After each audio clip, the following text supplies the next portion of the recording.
हाँ, तो आज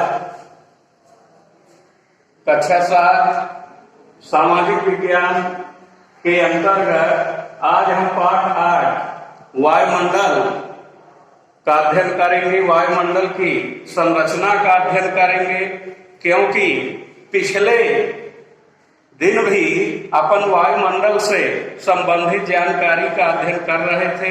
उसी को आगे बढ़ाते हुए वायुमंडल की जानकारी के रूप में आज हम चर्चा करेंगे वायुमंडल का संगठन, यानी वायुमंडल की संगठन किस प्रकार से निर्मित हुआ है, क्योंकि यह पूरी तरह से प्राकृतिक रूप से जो संरचना निर्मित हुई है उसके अंतर्गत एक परिमंडल वायुमंडल के रूप में भी विद्यमान है। जैसा कि शब्द से ही स्पष्ट है, वायु यानी हवा, जमीन, हम किसी भी रूप में वायु को जानते हैं, और मंडल यानी क्षेत्र।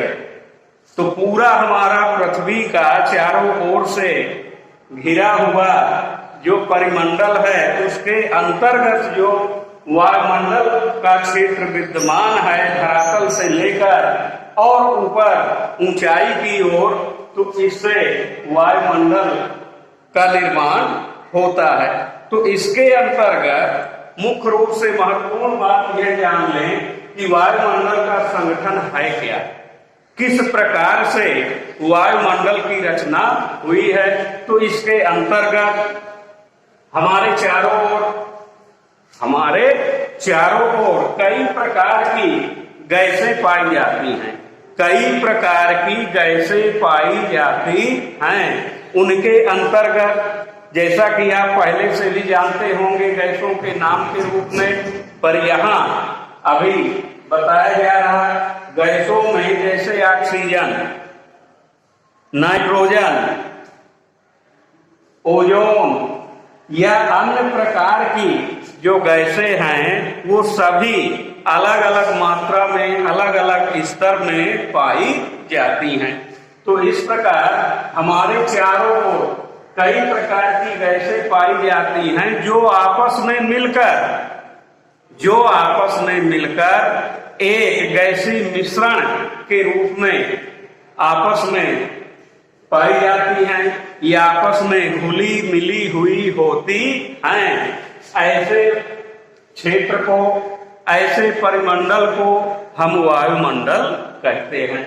अब इनके अंतर्गत मुख्य रूप से नाइट्रोजन देख रहे हैं। नाइट्रोजन जो है सबसे अधिक मात्रा में पाई जाती है, 78% के लगभग। फिर इसके बाद ऑक्सीजन का जो प्रतिशत है वो 21% है, 21% जो मात्रा है वो ऑक्सीजन गैस की वातावरण में पाई जाती है, पूरे धरातली परिक्षेत्र में पाई जाती है। इसके बाद अन्य गैसों के रूप में अन्य गैसें 1% की मात्रा में पाई जाती है। इसके अंतर्गत कार्बन डाइऑक्साइड, आर्गन, नियॉन, कई प्रकार की ऐसी गैसें हैं जो अलग अलग मात्रा में प्रतिशत में पाई जाती हैं। तो यह जानना बहुत आवश्यक है। एक प्रश्न के रूप में भी ध्यान रख सकते हैं कि वायुमंडल में सबसे अधिक पाई जाने वाली गैस कौन सी है। तो क्या उत्तर होगा? नाइट्रोजन। क्या होगा? नाइट्रोजन का वायुमंडल के अंदर सर्वाधिक स्तर नाइट्रोजन गैस का पाया जाता है।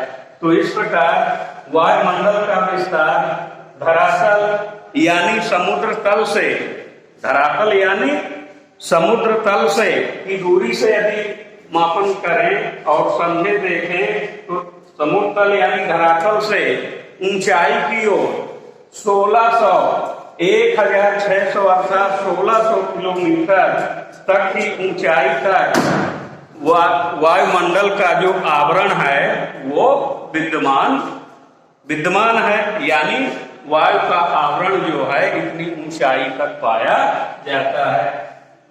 इनमें से कुछ गैसों की विशेष उपयोगिता है, विशेष पहचान है और विशेष उनके लक्षण हैं, गुण हैं, धर्म हैं। तो इसके आधार पर जैसे देख रहे हैं ओजोन गैस, जिसे हम संकेत में O3 कहते हैं। ओजोन गैस जो है हमारी जीवन रक्षक गैस है।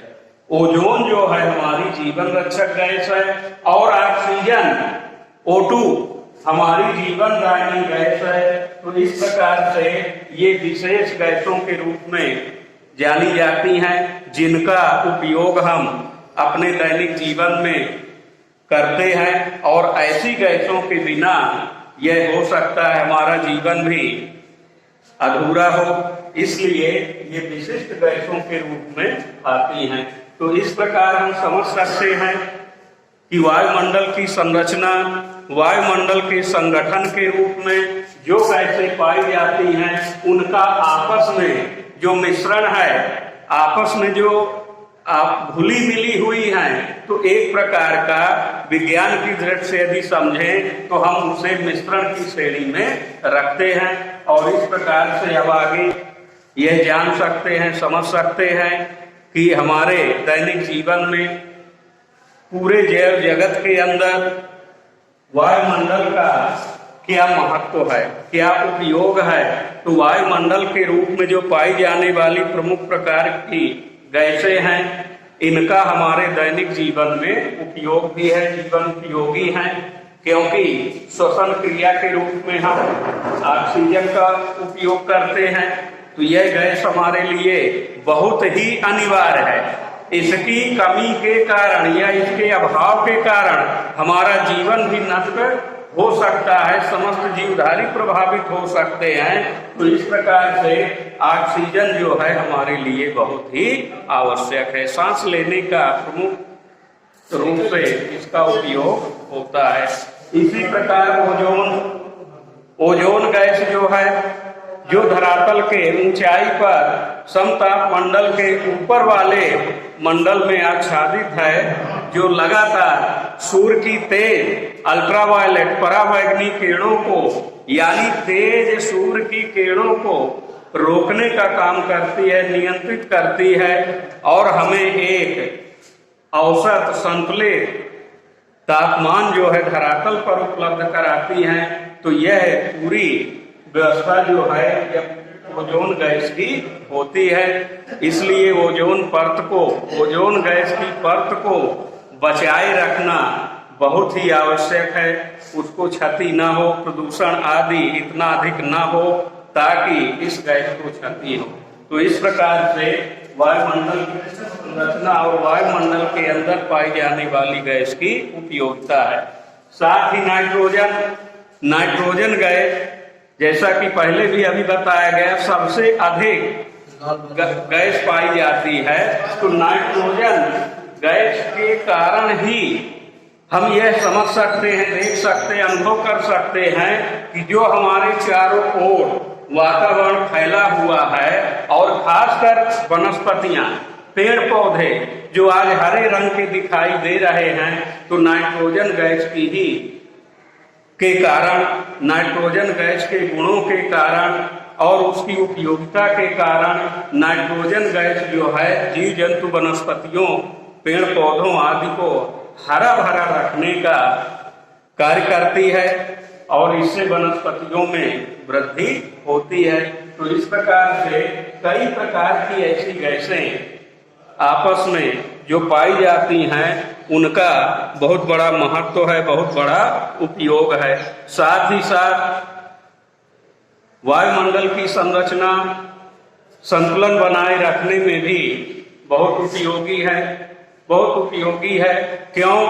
क्योंकि इसके अंतर्गत जो पूरे वातावरण में यानी पूरे पर्यावरणीय तंत्र के अंदर इन गैसों के कारण जो है वातावरण संतुलित रहता है, नियंत्रित रहता है और तापांतर और वायुदाब, चाहे उच्च वायुदाब हो, निम्न वायुदाब हो, अधिक तापमान हो, निम्न तापमान हो, इसको भी नियंत्रित आदि करने में ये वायुमंडल जो है बहुत ही उपयोगी होता है। तो इस प्रकार से हम आज वायुमंडल के संगठन और संरचना के बारे में बहुत ही कम समय में अच्छी जानकारी प्राप्त किए होंगे।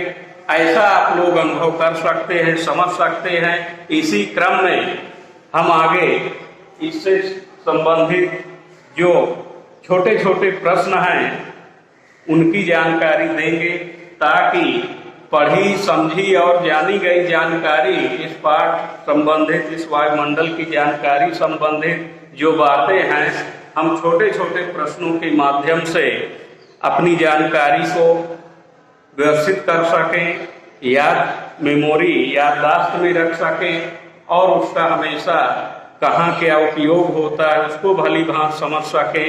इसी उद्देश्य से ये छोटे छोटे वीडियो के माध्यम से अपनी निर्धारित विषय वस्तु पाठ्यक्रम सामग्री जो है प्रस्तुत की जाती है, ताकि कोई भी विद्यार्थी इसे समझकर, जानकर अपनी जानकारी व्यवस्थित कर सके। धन्यवाद।